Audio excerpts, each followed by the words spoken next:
Hey guys, Noi here with another weekly devlog. This week I was able to improve my game a ton. I mainly focused on improving the game feel, so let's get into it. So the art assets are not my own, and I really don't like using other free art assets in my game. It doesn't really make my game feel like my own. So today I want to make my own art. But I'm not a really good artist, so I'm not sure how this will go, but anyway. So by the end of the day, I was able to create all this. As you can see, I've got my main character. He's kind of like a miner guy. I didn't really know what else to do with him, like how to do his walk animation. But yeah, that's kind of what I came up with. For his idol, that was pretty simple to implement. It's just him bobbing up and down. But I don't know, I feel like the character looks pretty unique. And next I started working on the tile sets for my grass. That's pretty self-explanatory. I just chose a couple of colors that looked good and made the tile set. And then for the water, again, that was pretty simple as well. I just added some transparent color over the bottom of the blocks to kind of make it look like you can see the bottom of the blocks through the water. And then I added some like collidables in the map, like rocks and a bush with some shadows. And then I add some small little details like some grass and some flowers. And finally I added my weapons. So I think I added a pickaxe, a sword, a hammer and a shovel. But for now, I think I might just stick with the pickaxe because it is like a minor theme, so I'm not quite sure where to go with that. But anyway, I feel like the art assets did work well for my abilities, so yeah. Since I created my own art assets yesterday, I think today is the day that I implement them in my game.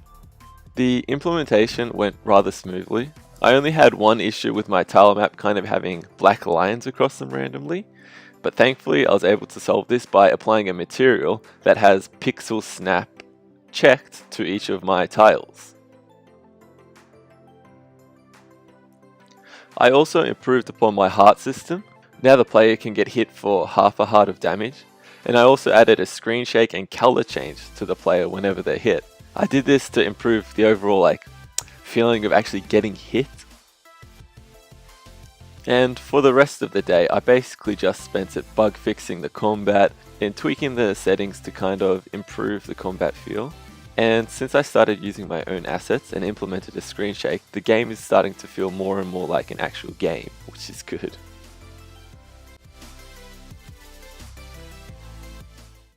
So today I want to improve the game feel even more and tweak the combat system as well.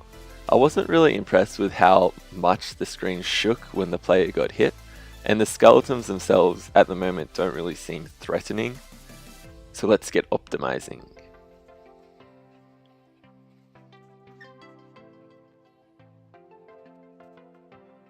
I improved the screen shake so when the player gets hit it actually looks like they got hit.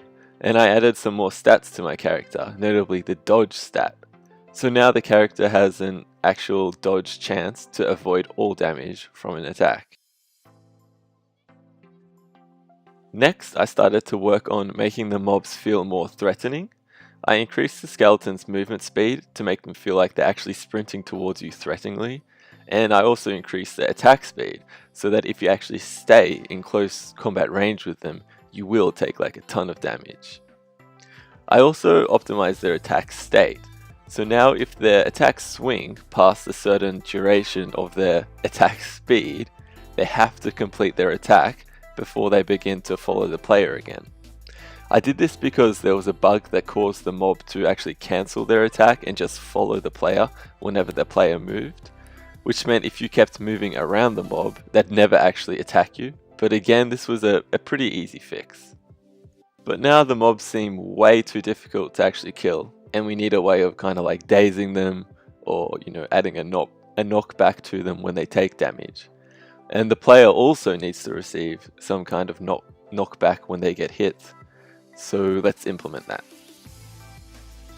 I was initially trying to implement a knockback to the enemy, but as you can see, it didn't really work. I'm not exactly sure why it didn't work, and I have no idea how to solve it, so let's just implement a daze instead. So now you can daze enemies to kind of, I guess, control their position and make sure they don't swarm you, but yeah, it's working pretty well. However, I was actually able to implement the knockback effect, but on the player. I have no idea why it actually works for the player and not the skeleton, but anyway.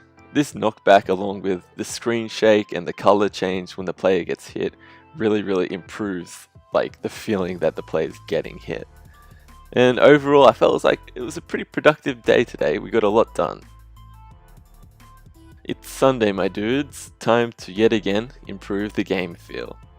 Today, I want to focus on particle effects and sound effects. So let's do that.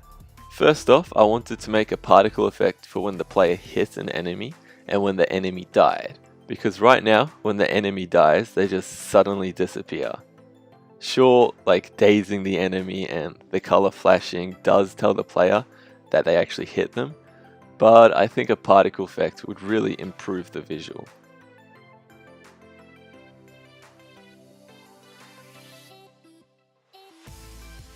And this is what I came up with. I think the design is simple, yet it looks like the player actually slashed them.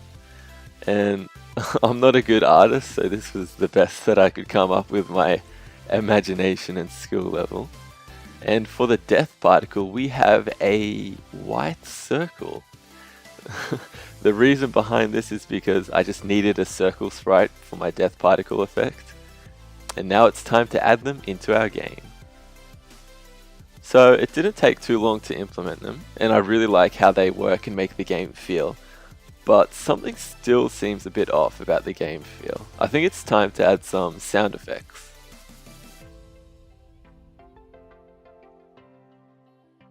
So I implemented the player swing, enemy hit, player hit, and enemy death sound effects. It's really surprising to me how effective it is adding something as small as just a sound effect to really improve your game feel. Anyway, that's enough development for today, and I'll get back at it tomorrow.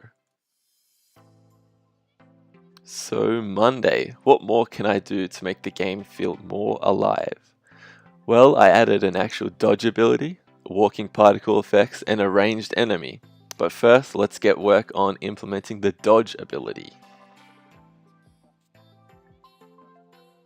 This was rather difficult to get right. It took a lot of tweakings to get it to just feel right, but eventually I was able to make it work. I also added some iframes to the dodge, which are basically a few frames of invincibility that makes the player unable to take damage. So after doing all this, I still feel like the game needs more variety of enemies, so let's create a ranged one. Back to creating some amazing art. So again, for my art, this is what the skeleton mage looks like when he's idling. I just did the basic, head bob and get his body to squish a bit, but yeah. And for his walk animation, I kind of tried to get his foot creases on the robe to be shown, and that's why it kind of like purple bits show up randomly on it. But anyway, it doesn't look too good, but yeah, it's the best that I can do with my abilities. So I wanted to actually implement him into the game, with ranged attacks and all that, but I need to refactor my codebase to allow enemies to have different attack states, because as of now they're all sharing the same one. So we'll have to leave the actual implementation of him for next week. But yeah, here's a quick video covering everything I've done this week. I hope you enjoyed this episode. Thanks for watching. Don't forget to like, comment, and subscribe, and see ya!